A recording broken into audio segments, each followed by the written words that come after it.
사랑하고 축복합니다. 10월 1일 화요일입니다. 오늘 하루 또 한 주, 또 새로운 이 한 달을 주님의 이름으로 승리하는 가족들 되시기를 축복합니다. 오늘 말씀은 자신의 생각대로 믿는 신앙생활이라는 제목으로 말씀을 나누고자 합니다. 오늘 말씀은 열왕기하 16장 1절에서 20절까지의 말씀입니다. 말씀 봉독합니다. 르말랴의 아들 베가 제17년에 유다의 왕 요담의 아들 아하스가 왕이 되니 아하스가 왕이 될 때에 나이가 20세라 예루살렘에서 16년간 다스렸으나 그의 조상 다윗과 같지 아니하여 그의 하나님 여호와께서 보시기에 정직히 행하지 아니하고 이스라엘의 여러 왕의 길로 행하며 또 여호와께서 이스라엘 자손 앞에서 쫓아내신 이방 사람의 가증한 일을 따라 자기 아들을 불 가운데로 지나가게 하며 또 산당들과 작은 산 위와 모든 푸른 나무 아래에서 제사를 드리며 분향하였더라. 이때에 아람의 왕 르신과 이스라엘의 왕 르말랴의 아들 베가가 예루살렘에 올라와서 싸우려 하여 아하스를 애워쌌으나 능히 이기지 못하니라. 당시에 아람의 왕 느신이 엘랏을 회복하여 아람에 돌리고 유다 사람을 엘랏에서 쫓아내었고 아람 사람이 엘랏에 이르러 거기에 거주하여 오늘까지 이르렀더라. 아하스가 아수르 왕 디글랏 빌레셋에게 사자를 보내 이르되 나는 왕의 신복이요 왕의 아들이라. 이제 아람 왕과 이스라엘 왕이 나를 치니 청하건대 올라와 그 손에서 나를 구원하소서 하고 아하스가 여호와의 성전과 왕궁 곳간에 있는 은금을 내어다가 아수르 왕에게 예물을 보냈더니 아수르 왕이 그 청을 듣고 곧 올라와서 다메섹을 쳐서 점령하여 그 백성을 사로잡아 기르로 옮기고 또 르신을 죽였더라. 아하스 왕이 아수르의 왕 디글랏 벨레셋을 만나러 다메섹에 갔다가 거기에 있는 제단을 보고 아하스 왕이 그 제단의 모든 구조와 제도 양식을 그려 제사장 우리야에게 보냈더니 아하스 왕이 다메섹에서 돌아오기 전에 제사장 우리야가 아하스 왕이 다메섹에서 보낸 대로 모두 행하여 제사장 우리야가 제단을 만든지라.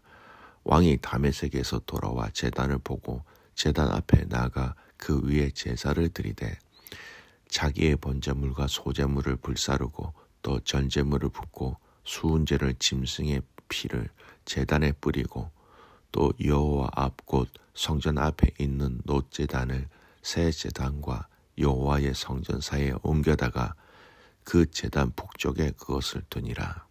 아하스 왕이 제사장 우리야에게 명령하여 이르되 아침 번제물과 저녁 소제물과 왕의 번제물과 그 소제물과 모든 국민의 번제물과 그 소제물과 전제물을 다 이 큰 제단 위에 불사르고 또 번제물의 피와 다른 제물의 피를 그 위에 뿌리라.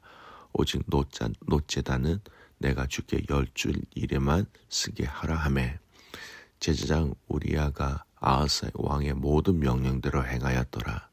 아하스 왕이 물두멍 받침의 옆판을 떼내고 물두멍을 그 자리에서 옮기고 또 놋바다를 놋소 위에서 내려다가 돌판 위에 그것을 두며 또 안식일에 쓰기 위하여 성전에 건축한 낭실과 왕이 밖에서 들어가는 낭실을 아수르 왕을 두려워하여 여호와의 성전에 옮겨 세웠더라.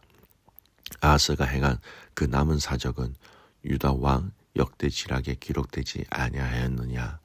아하스가 그의 조상들과 함께 잠에 다윗성에 그 열조와 함께 장사되고 그의 아들 히스기야가 대신하여 왕이 되니라.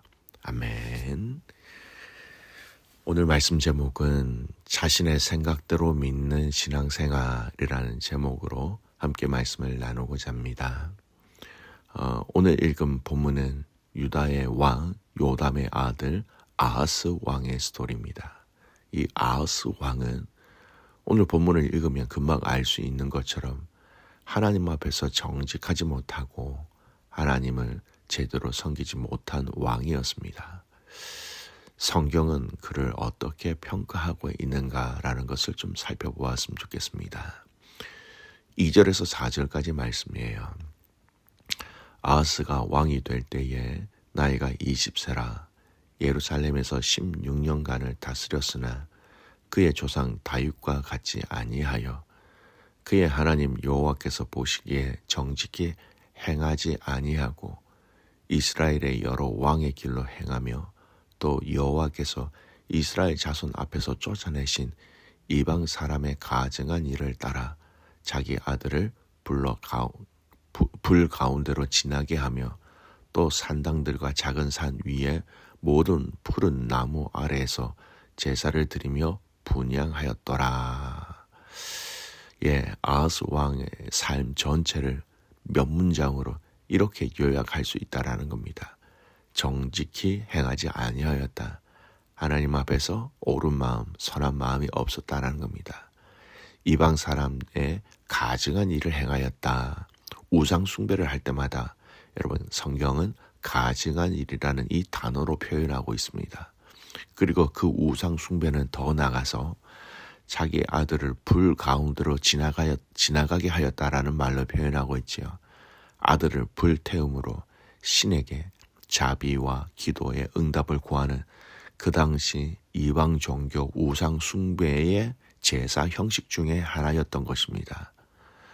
참 부끄럽고 얼마나 큰 죄인지 유다의 왕이 직접 그렇게 행하였다라는 겁니다.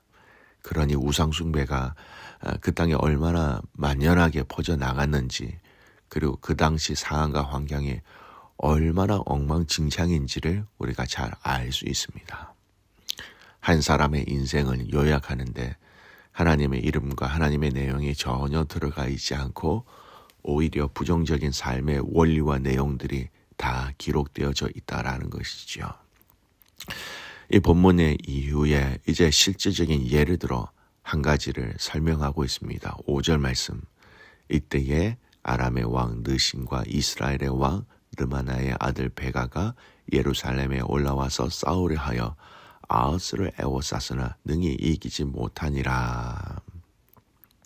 아람과 북이스라엘의 연합군이 유다를 침공하였고 그들은 자신들의 힘으로 막아내기에 참으로 버거운 상황이 되었다라는 겁니다. 그때 아하스 왕은 누구에게 도움을 요청하는가? 7절 말씀 보십시오. 아하스가 아수르 왕 디글랍 벨레셀에게 사자를 보내 이르되 나는 왕의 신복이요 왕의 아들이라. 이제 아람 왕과 이스라엘 왕이 나를 친히 청하건대 올라와 그 손에서 나를 구원하소서. 여러분 이 7절 말씀이 참으로 안타깝습니다. 이 7절 말씀을 한마디로 얘기하면 이 아하스 왕은 주소를 잘못 찾아가서 잘못 도움을 요청하고 있다라는 겁니다. 지금 아하스 왕은 이 아수르 왕에게 아수르라는 이 나라에게 도움을 요청하는 것이 아니라 바로 하나님 앞에서 엎드려야 하는 상태였습니다. 하나님 도와주십시오. 하나님 구해 주십시오. 그것이 정답이었고 그것이 정도였습니다.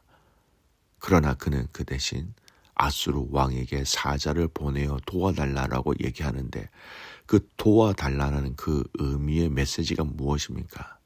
나는 왕의 신복이요 왕의 아들이다. 아수르 왕에게 이렇게 고백합니다. 여러분 사실 이 고백은 이스라엘 백성들이 또 아하스라는 이 유다 땅의 왕 그가 하나님께 드려야 할 고백이었습니다. 하나님께 해야 할 그 고백, 하나님이 받으셔야 할 그 고백이 다른 이방 우상을 섬기는 아수르 왕에게 마음대로 가서 고백하고 도움을 요청하였다라는 겁니다. 여러분, 우리 인생 가운데 진정한 주인이 누구이신지, 진정한 왕이 누구이신지, 진정한 우리의 아버지가 누구이신지를 분명히 해야 한다는 것을 보여주는 말씀입니다. 성도는 늘 또는 위기와 아픔이 올 때 하나님을 아버지로, 주님으로, 구원자로 믿고 의지하며 신뢰해야 한다는 겁니다. 다른 것을 의지하면, 다른 것에 그 마음이 빼앗기면 안 된다라는 것 분명히 우리에게 말씀합니다. 두 번째, 이것을 계속해서 방치하면 어떤 상태까지 되느냐. 아하스 왕의 영적 상태가 어디까지 무너지는지를 보여줍니다. 다 읽지는 않겠습니다만 10절에서 16절까지 내용의 핵심이 무엇입니까? 아수르 왕을 맞이하기 위해서 다메섹으로 갔다가 거기에 있는 이방 신들을 위한 제단을 보고 감동을 받아버립니다. 그리고 여호와의 성전을 그 이방 신들을 섬기는 제단의 모습으로 다시 바꾸어 만들어버립니다. 여러분, 이 사건의 의미를 아시겠습니까? 얼마나 이 왕이 하나님에 대해서 무지하고 또 하나님을 멸시하고 하나님을 업신여겼는지를 여러분 느껴지십니까?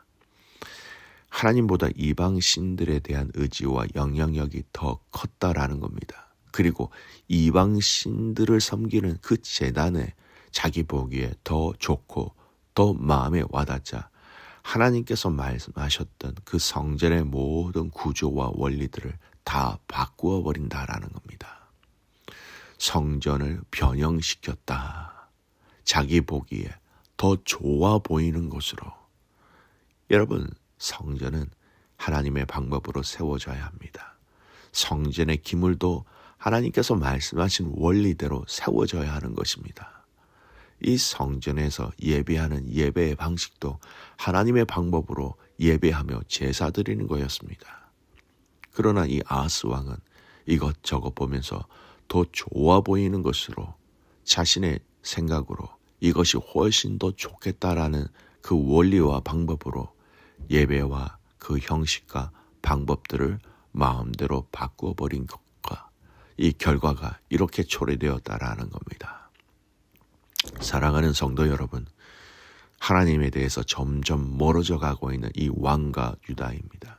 그 과정 어떻게 보입니까? 그 마음에 하나님의 뜻과 하나님의 말씀보다는 나의 생각, 나의 감정, 내 눈으로 보기에 내 생각으로 모든 것을 좋아 보이는 것으로 바꿔버리는 그런 변질이 이어지게 된다라는 겁니다. 사랑하는 성도 여러분, 성경이 이야기하고 있는 근본 본질을 우리는 항상 기억하고 있어야 합니다. 그 본질 위에 우리의 형식과 방법과 길을 점검하고 확인하면서 적용해야 한다라는 것입니다. 성도 여러분, 오늘 아하스 왕의 연약함과 그 연약함이 더 나아가 악함으로 변형된 것처럼 우리에게 이런 연약함과 악함이 있지는 않은지를 돌아보아야 합니다. 우리의 연약함, 우리의 이기적인 모습들, 혹시 내 안에 내 생각에 맞다고 생각하는, 내가 보기에 좋다라고 생각하는 원리와 방법으로 우리가 하나님을 섬기며 하나님을 따르고 있는지 저희는 철저하게 확인해야 됩니다. 하나님의 말씀과 성령을 통하여 깊은 주님과 잇대어짐으로 말미암아 그 근본을 지켜나가는 그 믿음 위에 아름다운 가정과 교회와 공동체를 함께 세워나갈 수 있다라는 것입니다. 자신의 생각대로 믿는 신앙생활, 이 아하스 왕은 너무나 큰 실수를 범하였다라는 겁니다.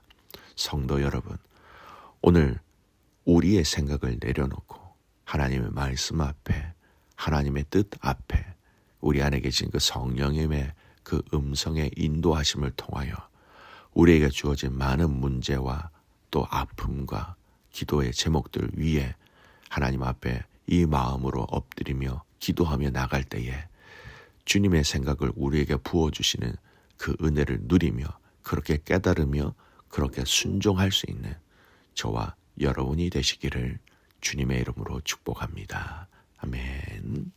기도하겠습니다. 하나님 감사합니다.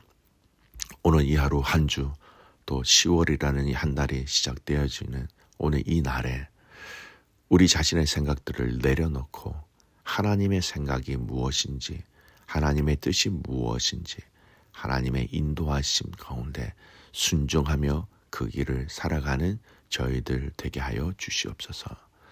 하나님 아버지, 하나님 앞에서 겸손하게 나가게 하시고 그 겸손함을 통하여 일하시는 하나님을 체험하며 누릴 수 있도록 성령 하나님 복에 복을 더하여 주시옵소서. 오늘 선교사님을 위해서 기도드리는 날입니다. 라오스의 백부장님, 제니 선생님, 또 베트남의 방아치아 선교사님, 또 우리가 알고 기도하는 수많은 선교사님들의 그 사역과 환경과 여건 가운데 함께 하셔서 주님의 영광을 드러낼 수 있도록 주님의 뜻을 이루어드는데 쓰임을 받는 귀한 선교사님들의 삶 되게 하여 주시옵소서. 그렇게 하실 그 주님을 신뢰하며 살아서 역사하시는 예수 그리스도의 이름으로 감사하며 기도드리옵나이다. 아멘.